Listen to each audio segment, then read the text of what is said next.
Hello chess fans, this is Rick from Chess to Impress with number 119 in the series Viewers Games. We also make a new move in the game Rick against the Chess to Impress viewers. It is a turn of Abdil from Mexico. Hello chess fan from another chess fan. My name is Abdil Palafox, Mexican high school teacher. I appreciate your time and your delicacy by giving suggestions to the beginner and intermediate players. As a teacher in the Menti Cordi chess club of the high school in which I work, I think that it is very important to provide animation to the student that initiates its progress instead of recalcing its errors. I share with you an activity that was held in September 2018 for the festivities of the Independence Day of Mexico. In our country, we usually make a party with music, typical food, and in this occasion we also add a human chess for students' fun. I share with you an endgame of the many games that were carried out that day and also a complete game for your analysis, which will be for us well received. Many thanks, greetings, we will continue to follow your channel and learn from your experience. I will skip that endgame, Abdil, I hope you will forgive me. It was a back rank mate in a few moves, but we definitely will look at the game between the first graders and the third graders. The first graders were white and the third graders were black, and white opened with e4. d5, the third graders played a Scandinavian defense. And here e takes d5 is the main move, and then black can either take back with the queen or play knight f6. After d5, white can also play knight c3, but white decided on the third most popular option in this position, and that is e5, pushing the pawn. Now c5 is the main move, but bishop f5 was played by the third graders. Here d4 is the main move, but c3 was played by the first graders. And now c5, knight f3, bringing the knight into the game, knight c6, and here knight h4.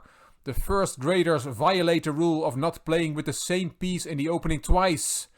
And really only beginners and grandmasters can play like that, and everybody in between should not play with the same piece in the opening twice, if at all possible.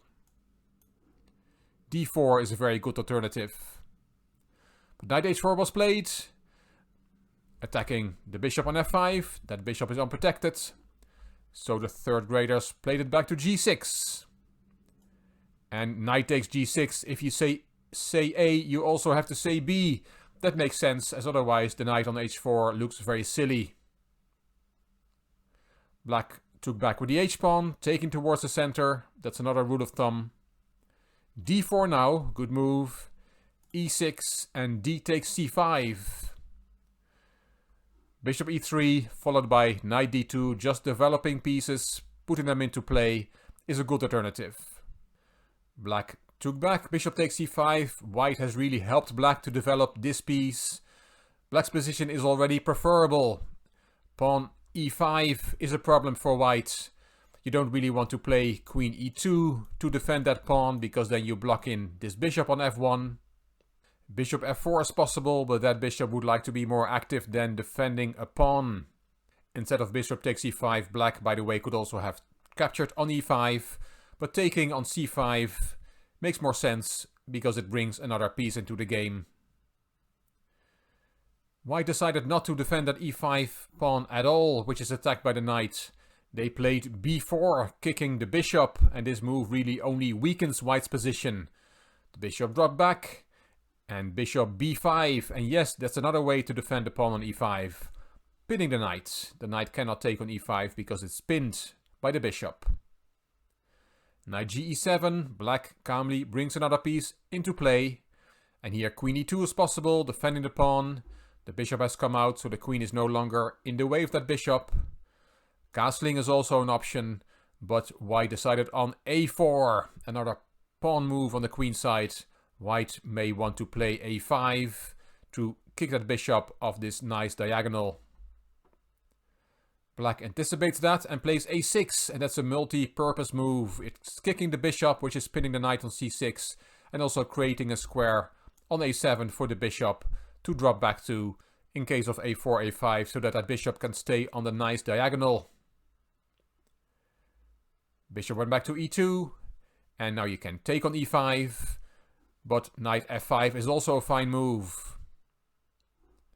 White castled. And here black has a very nice shot, which black did not see. It is rook takes h2. That's quite a move. You cannot take, because queen h4 check is coming. The king has to go back, and knight g3. Very nice move. You cannot take that knight, because that bishop is on that diagonal, and the f-pawn is pinned. There's no defense against queen h1 checkmate. So in this position, rook takes h2 is a very nice shot. Black played another good move. Knight takes e5, winning that pawn, activating the knight even more. And b5. Abdil, you have some work to do with the first graders. This move doesn't do anything for the white position.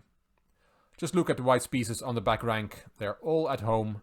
He's made a lot of pawn moves on the queen side and has only weakened his position that way. Of course, this game was played in September 2018. The first graders must be second graders now, and hopefully they have learned from Abdil's lessons and not play like this anymore. After b5, the third graders played queen h4, and this looks very threatening. All these pieces are attacking white's king, and it does not have a lot of protection. The threat is queen takes h2 checkmate, so h3 is the only move here, which white did not play. Let's look at a nice variation. Then there is queen g3, and white has no good defense against the mating attack. Again, the queen cannot be taken by the f-pawn, which is pinned. Let's look at a mating variation. Let's play in white's spirit. Let's play a5, another useless pawn move on the queen side, just to show the checkmate that now comes on the board. Knight h4 is a very nice move. Queen takes g2 checkmate is the threat. So bishop f3 to protect the g2 pawn is the only option. And then that bishop gets taken. It's check. And if you go to h1, then queen h2 is checkmate. So you have to take the knight. Knight takes. Both the f and g pawns are now pinned. That is a very nice motif in this position. It's checkmate on the next move. King h1 and checkmate. In the game after queen h4, white did not play the only move h3. He played g3, kicking the queen, but the queen happily delivers checkmate on h2. And after 15 moves, the third graders had beaten the first graders, who had learned a valuable lesson from this game. Thank you very much, Abdil, for sending me this game and for sending me all those lovely pictures. Here's one of them. I presume that's you there on the left, Abdil, and your students are in the background studying a chess position. Very nice to get all these enthusiastic emails about chess from Mexico. Thank you, Abdil, and good luck with teaching the next generation about our beautiful game. And then we have this position, which is the position after bishop e3 to f4, played by myself in the game of me with white against the Chess to Impress viewers with black. I'm attacking your d6 pawn with both knight and bishop, and let's see what you came up with as a reply. Only 17 viewers submitted a move this week. It may have to do with black's position, which is indeed not very good. Also, I was only able to produce 2 videos last week instead of the normal 3, which may also have had an effect. But it's very clear that the viewers want to protect the d6 pawn with rook e8 to d8, voted for 13 times. The exchange sacrifice a6 takes b5 was voted for once, bishop e5 also voted for once, and queen h4 also one time. My good friend Gil wanted to resign, and that's not what we're going to do. The position is still very complicated, and material is equal. Anything can still happen. So rook e8 to d8 is your move, protecting the d6 pawn once more. And I've thought long and hard about my reply. I'm going to bring the queen from d2 to a5.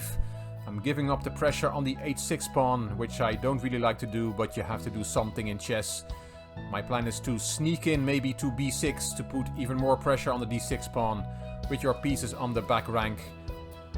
There's an option for the white queen to infiltrate. Very complex position, still everything to play for. So queen d2 to a5 is my move, and now it is your turn again. What would you play in this position with black?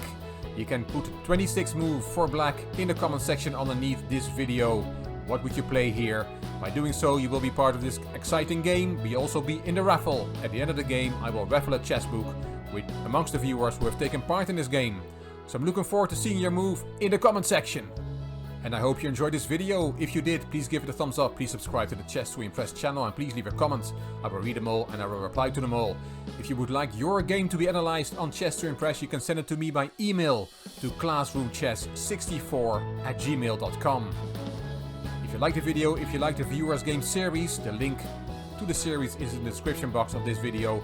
And please share it on social media by clicking the share button on YouTube. You can find me on Instagram, on Twitter and on Facebook. This is Rick for Chess to Impress. Thank you for watching.